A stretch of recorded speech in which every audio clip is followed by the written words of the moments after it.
guys, it's your favorite girl, Abigail, and this is Breaking Table. Hey guys, how have you guys been? I've missed you guys. I've missed you guys so much. But today we're gonna be talking about. Today we're basically just doing story time. So I have a lot of stories to share, but sooner or later you get to hear more of them. But today we're just gonna talk about a very short story, just very brief story.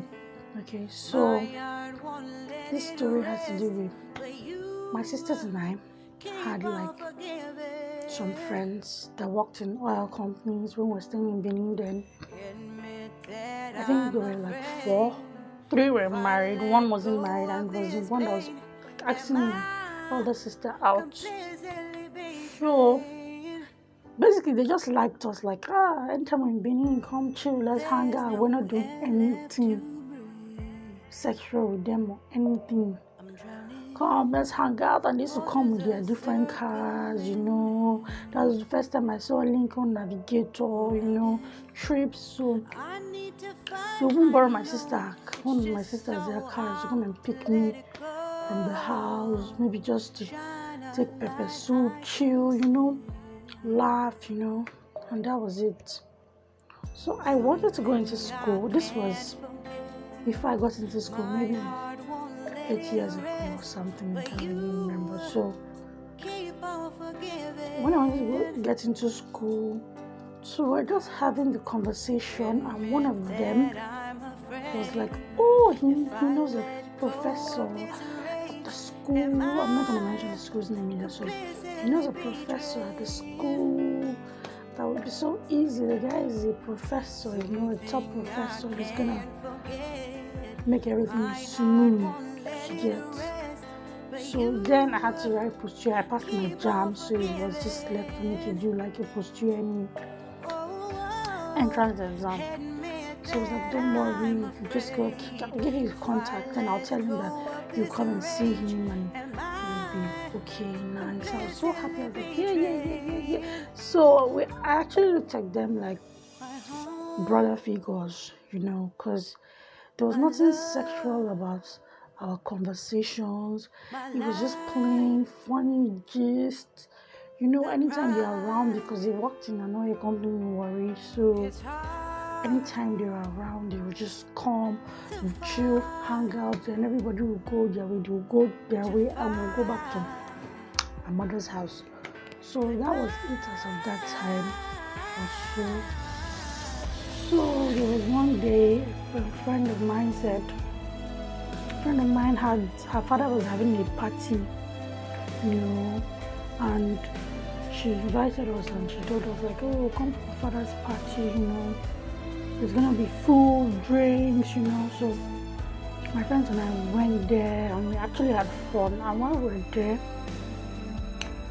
this dude Semi called me. I was like, oh, where are you? I'm in Benin. I'm like, oh, okay. So they called me, let's talk about your meeting with my friend, the professor. Let's talk about how it went and all. So I was like, oh yeah, cool. I was actually excited to, go and, but I had, the transport I had was either to take me from my friend's house to my house or my friend's house to go and meet him. So I was like, okay, I'll go and meet him. And he's like a brother figure. He'll probably just drop me at home or just give me transport fare to get home. But then where he told me to come and meet him was close to the gym I usually went to, you understand? It was close to the gym I went to, that I worked out in. So I just went to the gym, my friends, everybody went home. I went to the gym, I went to chill with my gym instructor. So I was like, I want to go and see somebody close by. And he was like, no, don't go. So he told me not to go, like he didn't really trust the person, that the person should drive the driver should drive and come front of the gym and park and come and see me, then we can have a conversation there. Like, that was how scared he was, So he was like, I don't know, I don't feel comfortable with you, like going to meet this person you want to see at that place where those big men they gather and everything. He was like, No, the person should come and meet you here, even if not inside the gym. Like, the person should just park outside and you guys should be able to have a conversation. It's not safe. So then I was like, no, this person's like a big brother to me. This person's even trying to help me get into school. And no, he was like, no, Abigail, I don't. It's not advisable. Like, you shouldn't do that. Like, no matter what, just try. Let him come. He can drive here after. It's like 2-minute drive, so he should drive and come and meet you here, and you can have a conversation with him inside the car. When you're done, you can go home. So I'm like, okay, no problem. So when I told him, was like, why come? I'm like, no problem. Just come and meet me outside the gym. So when he came, I got into the Lincoln Navigator. I was admiring the car, and also we got talking, and I was like, oh yeah, his friend. His friend's got to do something, blah, blah, blah. The next thing is like, let's go to the back seat. I'm like, what are we going to the back seat to go and do? And he was like, just let's go to the back seat now. I said, no, I don't want to go to the back seat. We're having a conversation here. There's no need. He was like, no, let's go to the back seat. Then I said, no. Then only him went. He said, okay, me, I feel like relaxing in the back seat. I said, okay, I'll talk to you from the front seat here. And so he was there, and the next thing was like, touch me now. Like, touch you as how? But I noticed that, okay, the car door was locked. I'm like, no, man, when you enter the car door, you automatically just lock it so nobody comes to open it, like, right? So I'm like, so what is going on? The glass was tinted, so you understand where this was going to on the phone. So I was like, you know what? I don't know what you mean by touch you. I don't feel comfortable. So like, no, so he was just talking. I was like, you know what? I don't have that. If that's all we had to discuss, let me just be going. So I was like, no, the next day, I don't know what he pressed though. As of that time, all I know is that the seat was just going back, and I'm like, I brought myself up.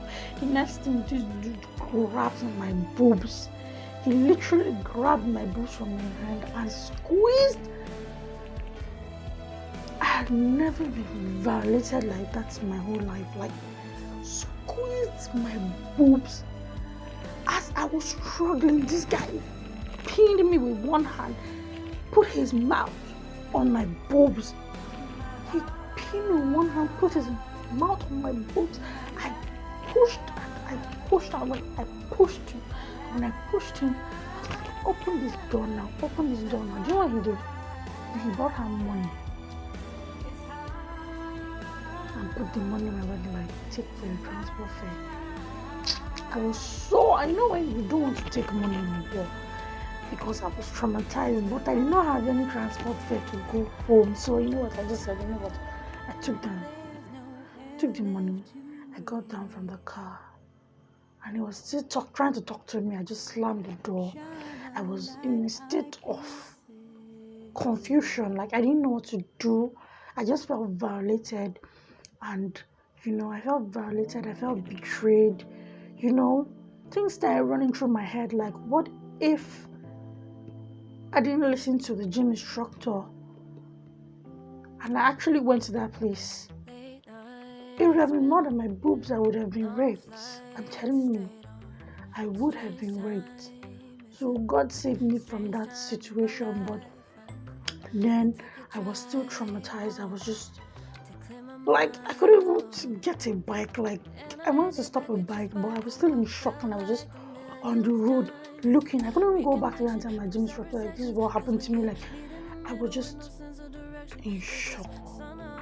So luckily for me, some of my friends, they've been my friends for years, some guys, they've been my friends for years. So I was driving back to, like, driving past, they were like, it's not Abigail, hey Abigail, normally they're like, you drop you at home, I enter the car, and normally they will yab me, I will insult them, insult each other. They're my childhood friends. They were yabbing me, like, I couldn't say anything. I was just quiet, looking at them, like, what is wrong with you? I couldn't say anything. I was just saying nothing. Like, I was so traumatized that I couldn't say a word. When they dropped me at home, Abigail, are you okay? I said, I'm fine. I got inside the house, entered the bathroom to wash away the touch that they touched to my boobs and the mouth he put on my boobs, and I was crying. Like, I called my cousins and I was just crying. Like, I was crying. I was seriously crying. And that passed. After that dinner, he was calling, sending messages of apologies. I didn't know what entered him. I like you. I always look at you as a kid sister. I don't know what entered me. I'm sorry. I never responded to his messages. In fact, I didn't even pick his call at any point in time because I was just still traumatized. Like, I was going, what the hell? So I was still traumatized. I was still trying to understand what went wrong. Then I was also thinking, what if I went to that place? What would have happened to me? So I just couldn't understand. But I was like, I'm not going to even answer this person again. If you like, apologize from now till next week. Like, I don't want to have a conversation with you. So that the post-UM came. I didn't make the cut-off mark. So some of my other friends had people working it for them. My friend had an auntie that was also in the same school who worked it for her. And so when she went to meet her auntie, everybody was just going to meet their people. So I'm like, okay, let me go and meet my own person that was okay, the professor. First of all, the way they kept me waiting outside the office was not the way it was the first time I went there. So I was like, fine, he had people in his office. Like, he could, maybe, if he wanted to say, okay, maybe he wants to talk to me about it later, he could have said, okay, we'll talk about it later. But no, this man, I just stood there, and what he was saying is, you see yourself, you couldn't even make a post-UM. You've wasted your parents' money. You should be ashamed of yourself. I was looking at this man like, are you fucking kidding me? That's how he started it too. I'm telling you. In presence of people. Like, I'm like, this is not the person I spoke to.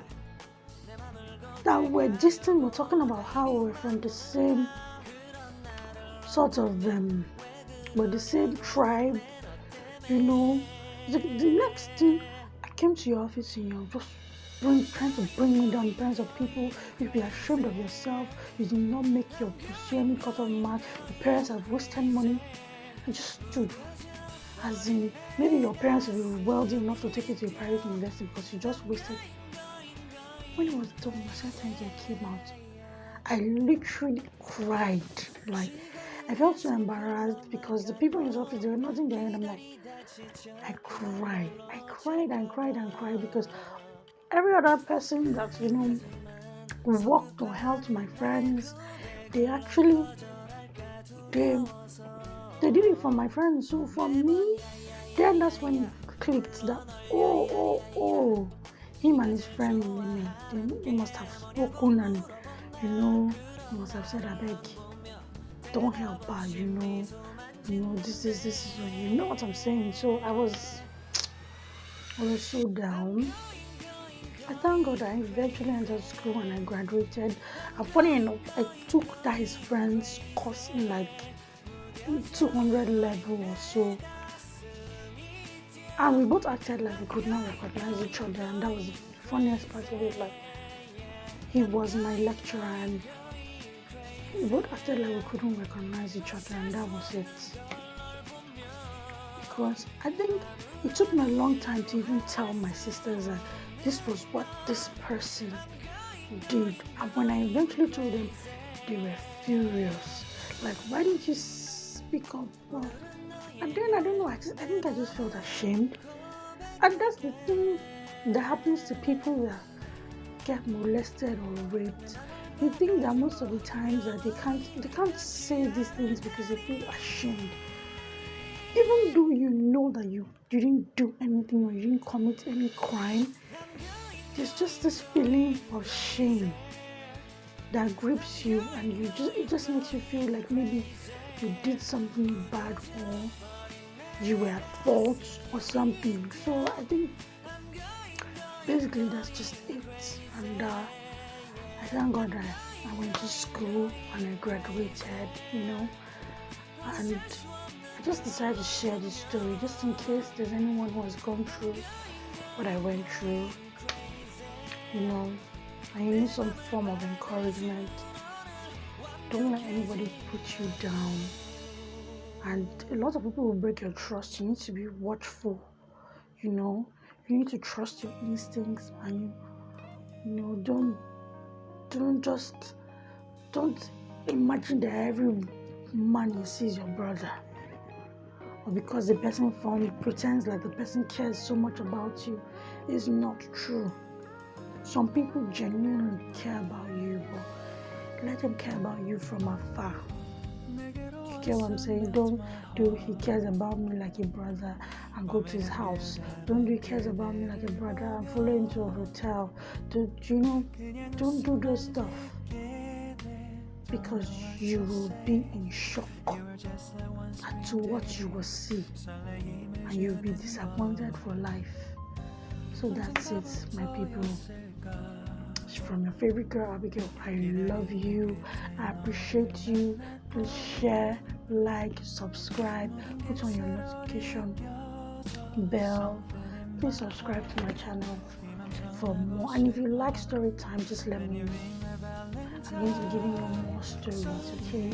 I love you guys. Thank you for subscribing, sharing, and liking my videos. Thank you. Thank you for watching. I love you all.